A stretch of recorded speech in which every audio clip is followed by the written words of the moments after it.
paz do Senhor, meus irmãos, meus amigos, quem vos fala é o irmão Bruno Souza e neste vídeo vamos falar um pouquinho sobre este livro, As Maldições no livro de Salmos. Mas antes, se este conteúdo, meus irmãos, for relevante para você, se inscreva no canal, curta este vídeo e compartilhe. Amém? Vamos lá, meus irmãos. Gostaria de falar algumas coisas sobre este livro, que eu acabei de fazer a leitura completa dele. É um livro de 190 páginas, um livro publicado pela editora Vida Nova, um livro escrito por Antônio Renato Gusso. Quando nós olhamos, meus irmãos, a quantidade de maldições que estão espalhadas pelo saltério, dentro de várias composições, nota-se a importância destas passagens bíblicas. Como foi destacado neste livro, elas estão presentes em pelo menos 40 dos 150 salmos e exigem uma interpretação adequada, que não esconda o seu verdadeiro significado, seja ele agradável ou não ao gosto do leitor moderno. Buscando, meus irmãos, esta interpretação, é que foram escritos os capítulos deste livro. E chegando ao seu final, percebemos que foram feitas algumas descobertas que contribuem para o bom entendimento destas passagens polêmicas. Uma das coisas que nós vemos neste livro, que nós observamos e que nós aprendemos, é o vocábulo hebraico, que de uma forma ou de outra descreve as maldições constantes do Antigo Testamento. É um vocábulo muito amplo em suas palavras e, naturalmente, apresenta algumas variações de significados. Mas, no meio delas, não há nenhuma palavra no original, no hebraico, que esconda o sentido agressivo do ato que elas descrevem. Isso vocês verão em detalhes neste livro. Também, meus irmãos, a palavra para o povo hebreu, bem como para seus vizinhos, era muito mais do que apenas um som articulado.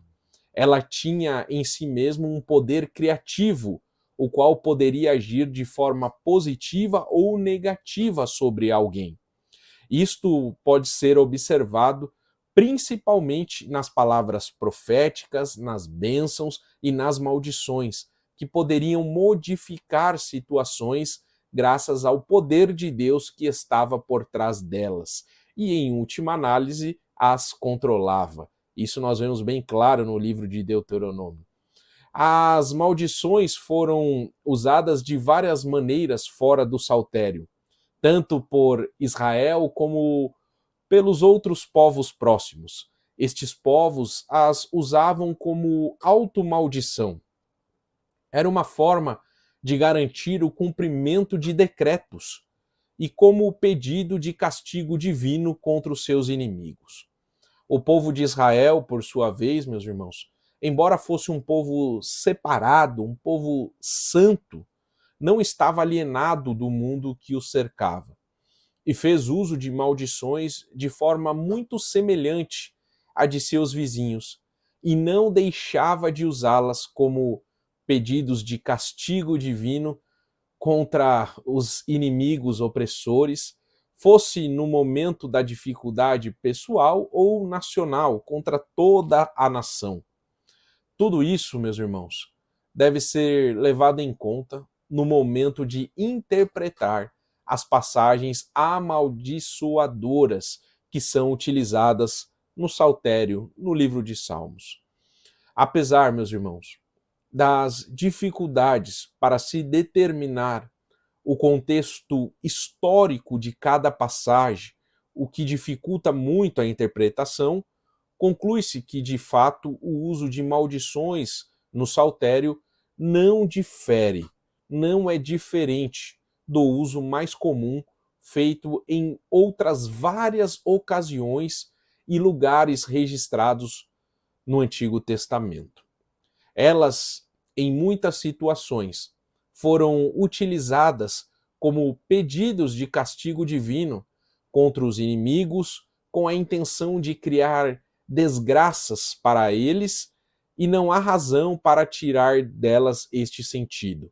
É isto que o autor vai nos mostrar, o sentido original, o que estava por trás do contexto, dos povos vizinhos, o poder da palavra no Antigo Testamento. Uma análise de cada maldição, meus irmãos, utilizada no Saltério, deve mostrar que em apenas 2 ocasiões, no Salmo 7, verso 5, e no Salmo 137, versos 5 e 6, não existe a intenção de provocar alguma desgraça para algum inimigo. Somente nestes 2 textos, elas deixam de ser usadas como pedidos de castigo divino contra os inimigos para serem usadas como automaldição. Como é visto neste livro, o autor do Salmo 7, depois de defender sua integridade diante de Deus, para garantir que aquilo que diz é verdade, se coloca debaixo de maldição, caso estivesse mentindo, dizendo assim: que o inimigo me persiga e me alcance, calque minha vida no chão aos seus pés e deite minha honra no pó. Salmo de número 7 e o verso de número 5. Já o autor do Salmo 137 se expressa desta forma ao proferir sua automaldição. Ó Jerusalém, que a minha mão direita se atrofie, se eu me esquecer de ti, que minha língua se prenda ao céu da boca, se não me lembrar de ti, se eu não preferir Jerusalém, a minha maior alegria. O verso de número 5 e de número 6. Diante, meus irmãos, de tudo o que foi dito, conclui-se ainda que a dificuldade atual para a interpretação das maldições no Saltério decorre da falta de contextualização adequada destas passagens e da tentativa de cristianizar estes escritos com a intenção de minimizar as aparentes contradições que elas possuem em relação ao Novo Testamento.